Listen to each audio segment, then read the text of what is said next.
Hello everyone and welcome to today's episode of the podcast. So today we have Anil Patel on the podcast, and Anil is my cousin and we grew up together just around the corner from each other, and I'm back in my hometown today, and me and Anil are going to have a conversation today about an offer that I've crafted and launching. Why Anil? Yeah, me and Anil grew up together, and something that's really important to me is origins and where we come from. And Anil's going to ask me questions and replicate what I do for others, but for me. So just a role reversal for today. Yeah. So yeah, I'm Anil. I'm 𝗪𝗍𝗪𝐶𝑖ce's oldest cousin, oldest male cousin at least, anyways. And like you said, we grew up together, literally just a minute from each other's houses, and spent every day together from probably age 0 to at least 18 years, anyways, before like going to uni, getting jobs and stuff, pretty much every single day. So we know each other pretty well. Yeah, and it's really in keeping because today we're going to talk about what I'm launching, which is your team's storybook. And yeah, me and Anil started work together. We worked in Sainsbury's together when we were kids and in our early years, and we had like a really good conversation about being part of a team. So we're going to just go straight into it. So you've mentioned your new offer, a team storybook.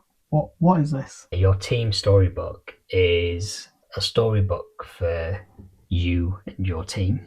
And over the years, I've worked in loads of different teams, from being a kid and working in Sainsbury's, and then working in Woolworths before that, and then going through university and coming out of there and having various jobs, working in different companies as a designer, working in large teams, working in agencies, working abroad, so having to like fit into a new culture, coming back, and also working in different startups, so brand new companies that are growing. And your team storybook is a book that unifies the team. How I do visual stories for individuals, I'm now growing that into a team offering, and it's very much the same as what I do for an individual, but done for the entire team. It's a portrait and a story of each team member, and that's weaved together into one book. So what's the concept of the book? The concept of the book is to be seen together and to be connected and then to grow together, because if everyone in the team feels seen and heard, then they feel valued and they feel like they belong in the team. Why is this storybook so important?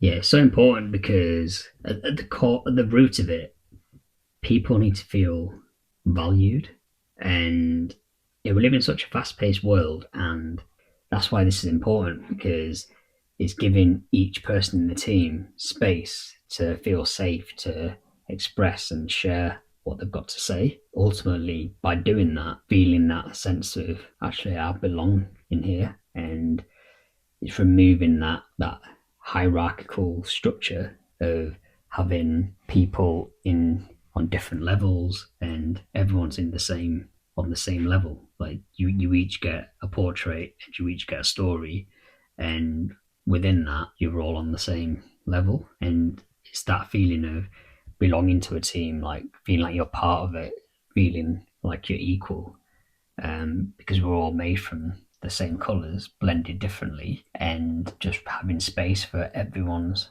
difference is what makes the whole and what makes the company move in a way where everyone's valued and everyone's differences are actually like playing together in order to grow the team. And feeling part of the fabric of the company is what keeps you there, because we've all got a story that got us to where we work, and being able to share that means that you're able to see the whole person, not just what they do at work. And that breathes into the stories that people have been sharing with me, and from my own experience of working, the most richest conversations I'd have with someone would be going to the pub, or after work, like go for on a night out, or we'd go for drinks, or going for a lunch. But it'd always be like an activity that is outside of work. And especially nowadays where a lot of teams work remotely, and being able to give people that space to actually just share more of themselves that isn't connected to what they do on their day-to-day job just makes small talk more interesting, because you actually connecting with the person on a deeper level. And it's quite surprising. I've always found that you can work with someone for so long, and a working relationship is very different to a 10-minute conversation outside of work, just getting to know each other, because you could have so many things in common or so many similar interests. And I suppose your concept would highlight that from an outset in a team, because if, like you said, if you take away the hierarchy and everyone's on a horizontal flat storybook, what you share in your page around what your interests are, what your hobbies are, or whatever it is that you share, you might find that actually the next person that could be living in your team at the other side of the country, but you both support the same sports team, or you have the same hobbied interests, or you might learn something new where you don't know anything about, or you wouldn't have pictured that person doing whatever it is that they said they did, like, I don't know, riding a motorcycle on a weekend or something. But it gives that great insight, right? Yeah, exactly that. And like the way that I do it as well is slowing the person down and giving them that space. So when they've got that space, is they're able to share something that isn't a questionnaire. Like, it's not asking them the questions of, oh, what do you do for fun? And give that could lead to someone feeling a bit stiff and giving something that's quite a rigid response, because they can't feel into it. But what I'm offering the first step of this, which is listening to each team member, is giving them that space and gently guiding them through what their story is. And from just going on that journey, things naturally come out. So what I'm bringing out of people is just their natural voice. Okay. And that's from the listening session that you would do as part of your process. Yeah. What happens after you've done that listening? After you've done that, what's the next steps? What's the rest of that process look like? Yeah.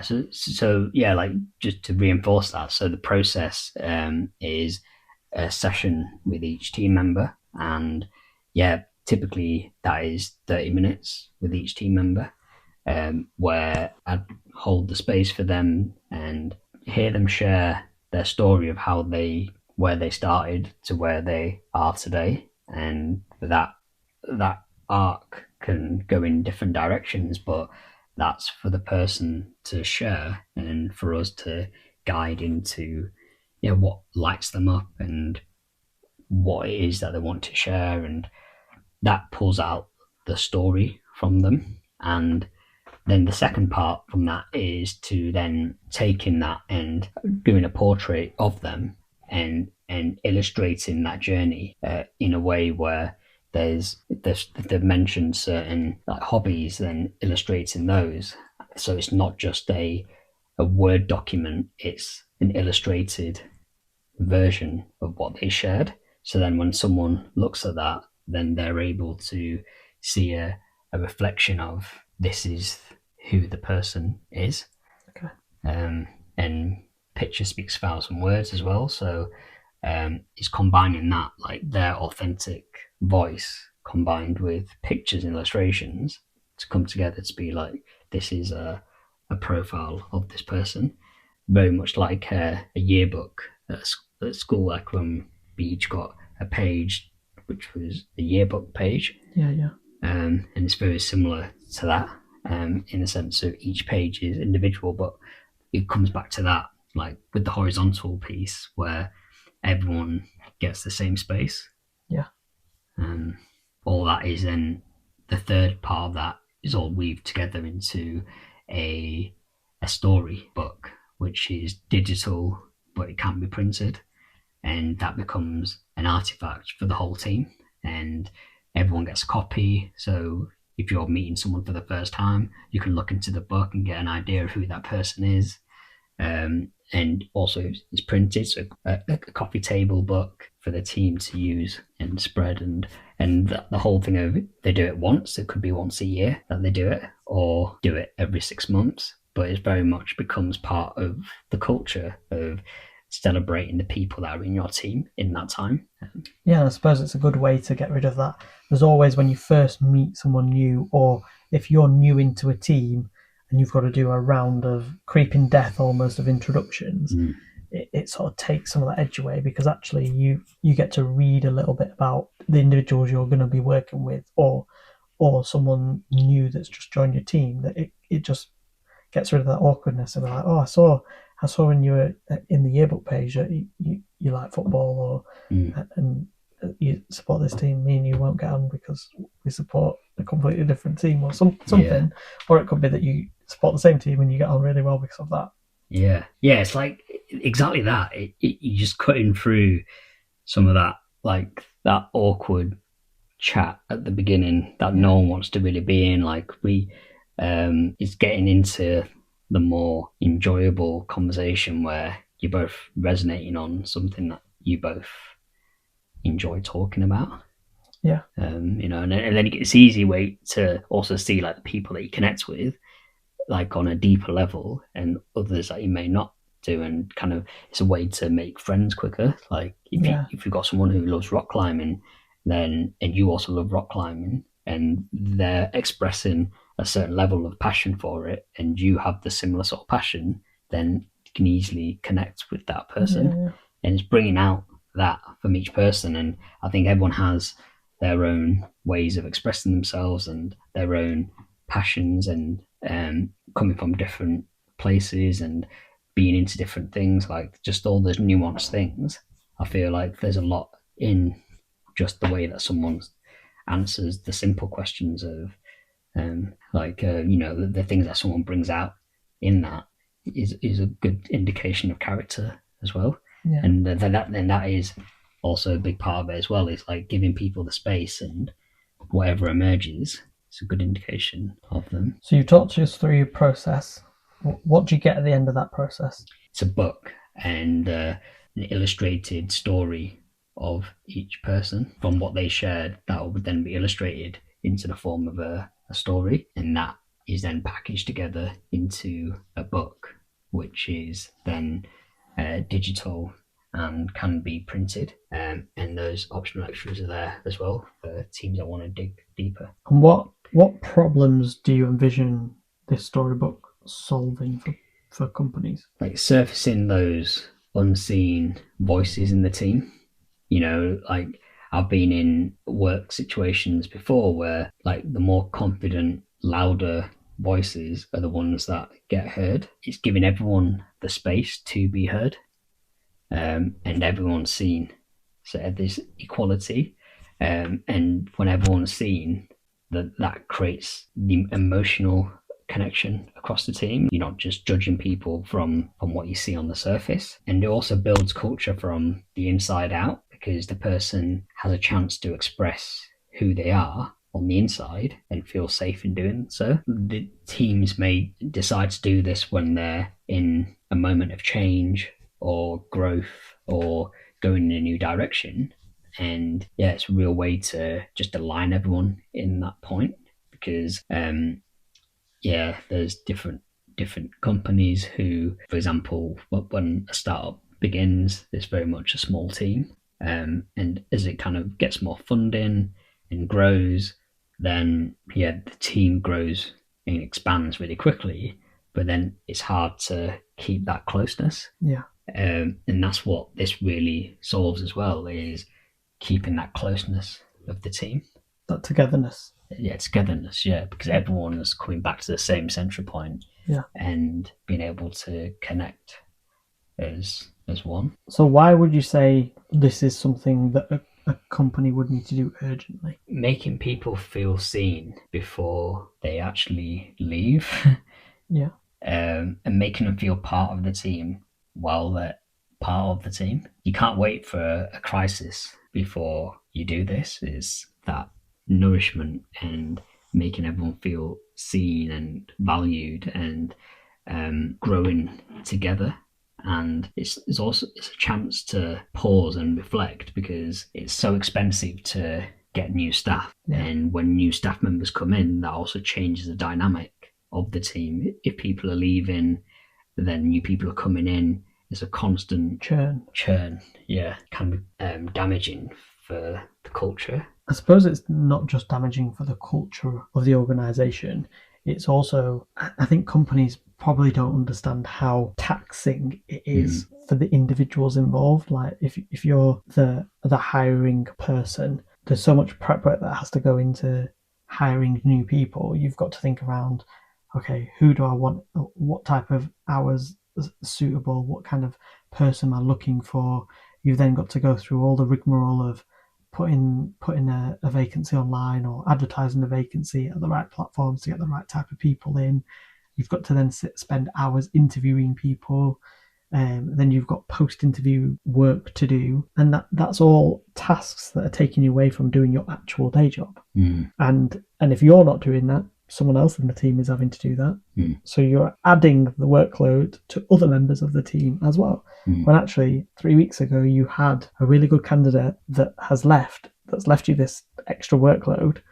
And not just you, but your entire team is extra workload, all because they weren't happy and they weren't feeling seen, or they weren't feeling heard, or they didn't have that sense of belonging. Yeah, exactly that feeling of belonging. And you just mentioned a lot of things there, like the amount of money that costs as well underneath all that. Like that time equals money, and it's that's not the most important thing there, but it is also like a factor that needs to be factored in, especially for a business, right? Yeah, and like if you're actually instead of using money to get new staff members in, it's using that money wisely while you already have the staff.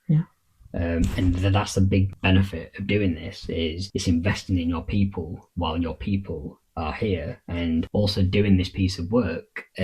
It's not just a one-off, like it's a beginning. Like going through this process of sitting down and listening to each team member, it sets a tone. And if each person is heard, you've then opened up each of your team members, and when two team members then come together, they go even deeper, and it just unlocks the potential in the people that you have within your team. The storybook is very much a beginning, because going through that process of sitting with each team member, getting to know their story, reflecting that back, and an illustrated journey weave together into a book, you'd have this beautiful artifact, and that becomes a beginning of those potential relationships that could never have surfaced if they haven't had gone through this process. Because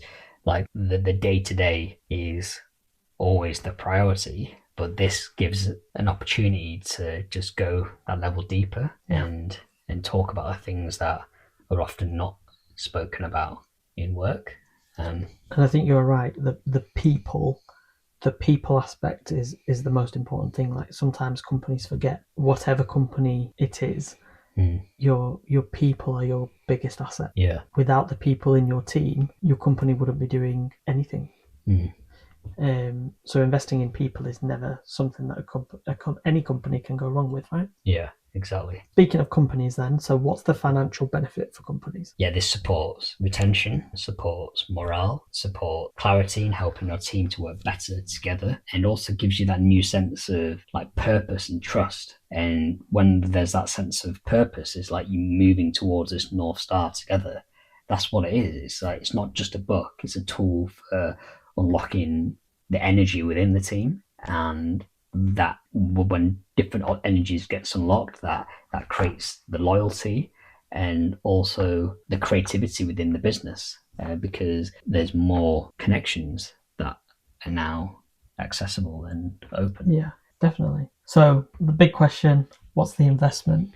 Super simple. The cost reflects the size of your team. and the depth of the engagement. It sits in between a team away day. On the opposite end of the scale, there's the cultural strategy of the company, and this sits in between that. So it's not as going as deep into the frameworks and the structural elements of the culture of the team, which is very much a big consultancy piece of work. This is very much a one-off piece of work where it's very much making sure that people in the team are heard. Just a bit like a spotlight in time. Yeah. Of the team at that point.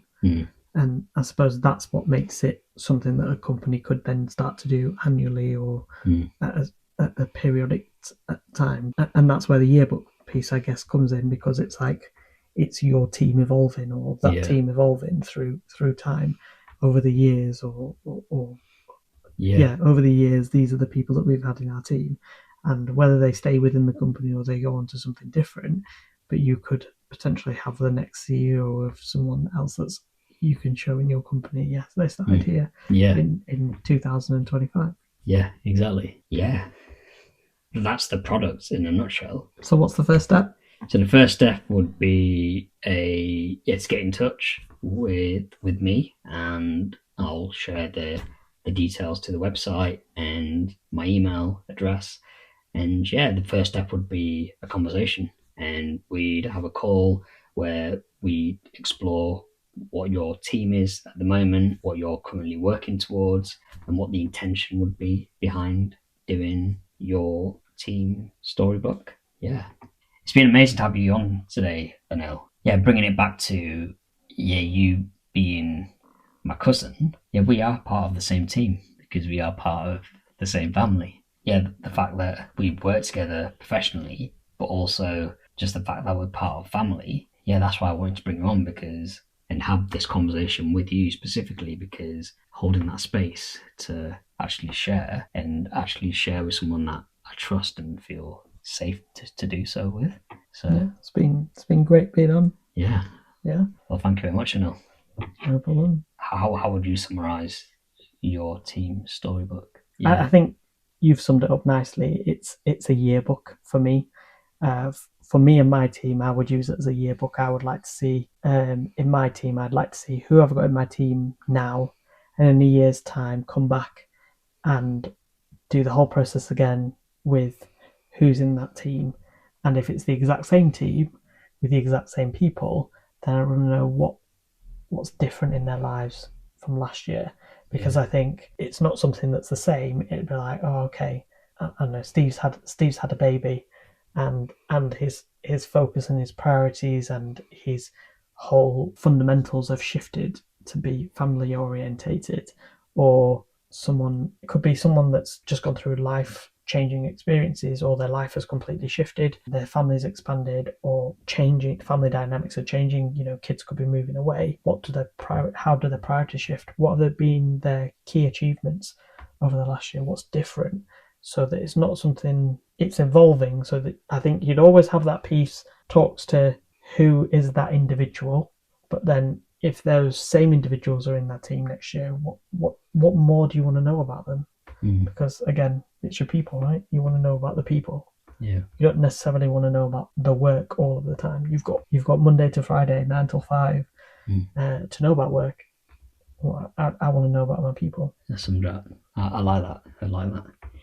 Yeah. Well, thank you so much, and it's been a pleasure to have you on. And thank you so much, audience, for listening today. And I hope this inspired you to get a team storybook for your team.